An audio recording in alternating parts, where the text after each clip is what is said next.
वकार अगस्त 2011 में आपने इस टीम को छोड़ा था, जुनैद खान आए थे, सरफराज उस टीम में थे, कहीं नहीं थे, अजहर अली उस टीम में आए थे। अब ये टीम ऊपर गई है या डिप कर रही है? Good question. I don't know. I mean हमारी टीम फ्लक्चुएट की है, मैं ये कहूँगा कि ना ऊपर भी जाती रही है, क्योंकि हमने यहाँ पे कोई सीरीज़ हारी नहीं है। पिछली 5 सीरीज़ अगर आप उठा के देखें तो हम सारी सीरीज़ में अच्छा गए। तो आई थिंक फ्लक्चुएट की है, कंसिस्टेंसी नहीं है। अभी भी मैं ये कहूँगा है तो है कंसिस्टेंसी किस चीज़ में ना जीतने की। नहीं, 5 सीरीज़ पिछली अच्छी गई हैं, हमारी होम सीरीज़ अच्छी गई हैं, यू नो।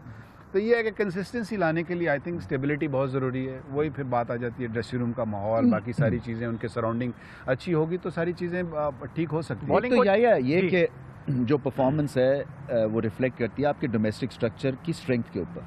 तो इसलिए उस सब्जेक्ट को आप बिल्कुल पीछे मत डालिए, उसके ऊपर काम करने की ज़रूरत है। और मैं ये कई दफ़ा कह चुका हूँ कि अगर मेरे भी बच्चे फर्स्ट क्लास क्रिकेट को फॉलो करना चाहें पाकिस्तान में, तो वो कम्प्लीटली कंफ्यूज हो जाएंगे क्योंकि 10 सिस्टम चल रहे हैं और हर सीज़न में एक चेंजेस आती हैं। चाहे लॉज देख लें, चाहे आप गेंद की तब्दीली देख लें, चाहे आप कुछ भी ले लें, ग्राउंड्स देख लें, आप वेन्यूज़ देख लें। मतलब मेरा है कि जब तक कि वो आप ठीक नहीं करेंगे, पाकिस्तान टीम जो है वो कभी टॉप की टीम नहीं बनेगी। अच्छा, बहुत सारी चीज़ें हैं जिन पे वर्क करने की ज़रूरत है।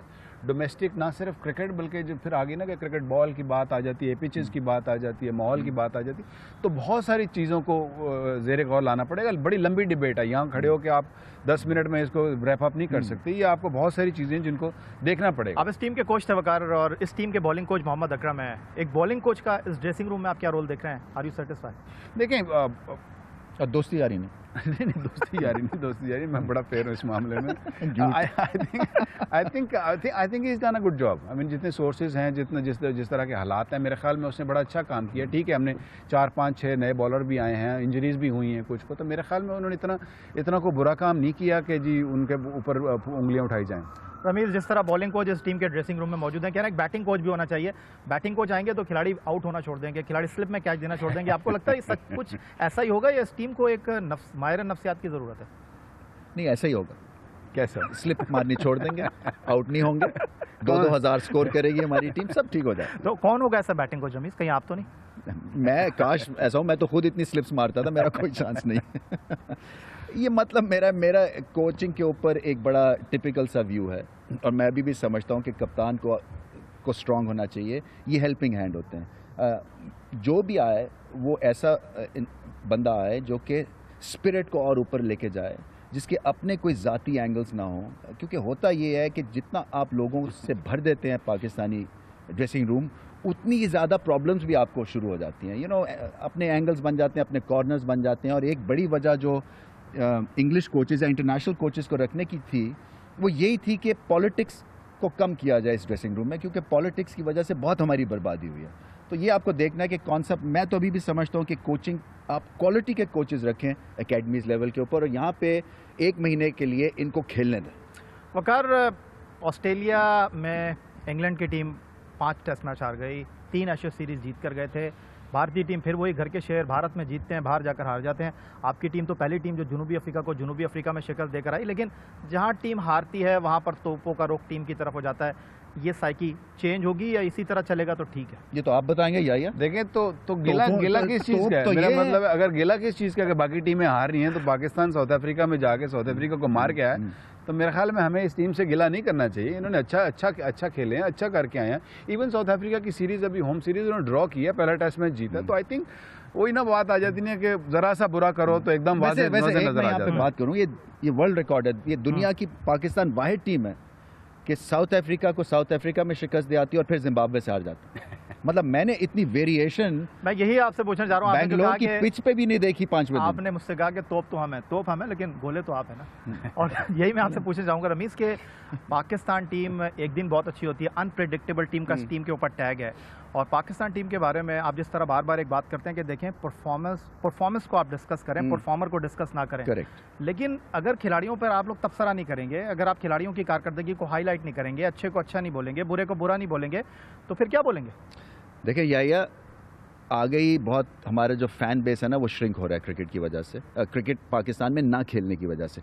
अगर मैं टेलीविज़न स्विच करके याया हुसैनी को सुन रहा हूँ और वो एक ख़ास पॉइंट पे हैमर कर रहे हैं कि ये गलत है, ये भी गलत है, ये भी गलत है, तो मैं तो या स्विच ऑफ कर दूंगा टेलीविज़न और मैं कहूँगा यार मुझे ये गेम देखनी नहीं जिसमें इतनी खराबियाँ। सो मैं मान सकता हूँ क्योंकि हम लोग एक ऐसी लेगेसी बड़ी हमारी स्ट्रांग है, क्योंकि हमारा जो हिस्ट्री है ना, उसमें हमने बहुत ही इम्पॉसिबल सिचुएशन से मैचेस जीते हुए हैं। और शारजा की आप ग्राउंड में यहाँ खड़े हुए, आप मियादाद का वो लास्ट बॉल का छक्का याद है सबको, इम्पॉसिबल सिचुएशन से हम जीते थे। बात सारी ये है कि आपको इस गेम को एंजॉयबल बनाना है। दूसरा पॉइंट ये है कि ये भी इंसान है और इनसे भी कोताहियाँ होंगी। एज लॉन्ग एज के जो कोताही को आप पिन पॉइंट करें वो एक फेयर तरीके से करें, उसमें कंस्ट्रक्शन होनी चाहिए ऑफ क्रिटिसिज्म, रादर देन कि आप एजेंडा बेस्ड क्रिटिसाइज़ करें। वो मेरे ख्याल से गलत बात है।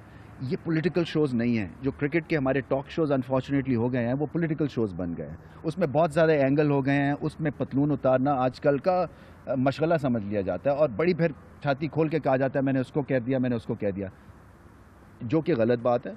मैंने भी किया मोहम्मद यूसुफ के साथ, और उन्होंने वो जो शुरू किया था वो मैंने कंप्लीट किया सिचुएशन। आखिर किया आपने उसको इसलिए कि मुझे अच्छा नहीं लगा कि मैं एक अपने को प्लेयर की पब्लिक में लिनन को धो दूं।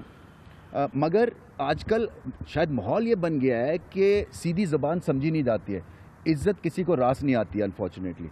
मगर हमारा सब की कोशिश ये होनी चाहिए कि हम पाकिस्तान क्रिकेट की तरफ कंस्ट्रक्टिव तरीके से इसको ऊपर उठा के लेके जाएं। क्रिटिसिज्म तो होगी क्योंकि हमारी टीम मिडिल टियर में है, और ये इसलिए वहाँ पे है क्योंकि ये गलतियाँ बहुत करते हैं, और गलतियों की निशानदेही आप ठीक कह रहे करनी चाहिए, मगर उसका तरीका जो वारदात है ना वो थोड़ा सा सोचा समझा, थोड़ा सा जिसको कहते हैं ना डिग्निफाइड होना चाहिए। रमीज़ राजा और वकार यूनुस पाकिस्तान के दो साबिक कप्तान पाकिस्तान क्रिकेट पर गुफ्तगू के लिए हमारे साथ मौजूद हैं। एक छोटा सा ब्रेक लेंगे, ब्रेक के बाद इस गुफ्तगू को मज़ीद आगे बढ़ाते हैं। होम ग्राउंड कोई भी चीज़ होगी उसका अपना ही मज़ा होता है, तो इसमें कोई शक नहीं है कि अगर जियो ने इतनी बड़ी कोशिश की है और अच्छी कोशिश की है, और हम इसको सराहते हैं कि जिस तरीके से ये सारी सीरीज़ हुई, बहुत अच्छे तरीके से कवरेज बहुत अच्छी।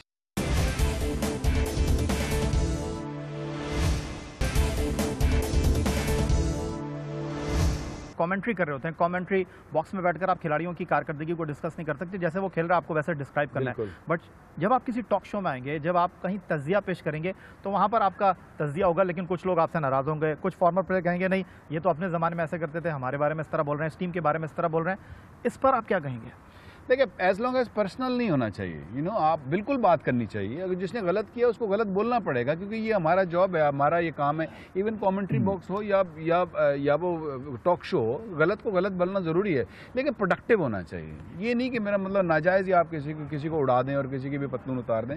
आपको प्रोडक्टिव होना चाहिए और साथ फिर उसका रीज़न देना चाहिए कि अच्छा जी मैं ये गलत हुआ और ये होना चाहिए था, और वो एक्सपर्ट से आना चाहिए कि जिसने वो गेम खेली हुई है और जिसने वो जो उस प्रोसेस से गुजरा हुआ है। और वो ऐसे उठा के आप कह देंगे तो वो टोटली फिर हर एक को बुरा भी लगता है। और जैसे रमीज़ भाई ने कहा कि टॉक शो की हद तक तो ठीक है, लेकिन फिर वो क्रिकेट वहीं के लिए दंगल हो जाता है। आखिरी दो सवाल आप लोगों से। और रमीज़, आप कुछ 15 साल से कमेंट्री कर रहे हैं और जियो सुपर के साथ आपका ये फर्स्ट एक्सपीरियंस था, क्या कहेंगे जियो सुपर के बारे में? पाकिस्तान का पहला स्पोर्ट्स चैनल, टॉक शोज़ के हवाले से तो जैसे आपने बताया कि तोपें हैं और कभी सीधा हो जाती हैं, कभी बहुत ज़्यादा आग बरसाने वाले गोले फेंकने लग जाती हैं। क्या कहेंगे जियो सुपर के बारे में?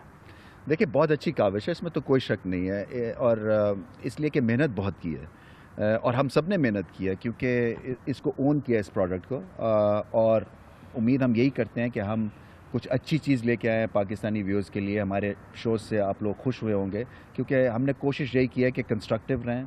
हमने कोशिश यही की है कि पाकिस्तान क्रिकेट का जो व्यू है वो अपने ऑडियंस तक पहुँचाएँ, क्योंकि रहना तो फिर भी हमें न्यूट्रल पड़ता है, क्योंकि सारी दुनिया में ये कवरेज जारी होती है, मगर पाकिस्तान का एंगल भी अच्छे तरीके से पेश होना चाहिए, क्योंकि मुश्किल में ये लोग खेले हैं। उमर अकमल के 80-85 वनडे मैच हो गए, एक भी पाकिस्तान में नहीं खेले, तो ये बहुत सख्त ज़्यादती है। और इनको क्रेडिट इसलिए भी देना चाहिए कि होम एडवांटेज नहीं मिला। ये सीरीज़ इनकी होम की सीरीज़ थी, एक पिच भी ऐसी नहीं मिली कि होम एडवांटेज आप इसको कह सकें। सो कंडीशंस बड़ी सख्त हैं पाकिस्तान में, वैसे ही मायूसी है। एक क्रिकेट ही एक हमें ऐसा सॉलिड बॉन्ड है जो कि हमें थोड़ी सी राहत पहुंचाती है, और जियो सुपर के थ्रू अगर वो राहत मिल रही है लोगों को तो बहुत खुशी है, और हम उम्मीद करते हैं कि आपको पसंद आई है कवरेज। हमें तो बहुत पसंद आई। पाकिस्तान में कुछ सिक्योरिटी मसाइल, हम इंटरनेशनल सीरीज़ खेल नहीं रहे, लेकिन एक अच्छी चीज़ थी, टीम हमारी अपनी थी और चैनल भी हमारा अपना था, और कहते हैं दिल तो पाकिस्तानी है। आप क्या कहेंगे?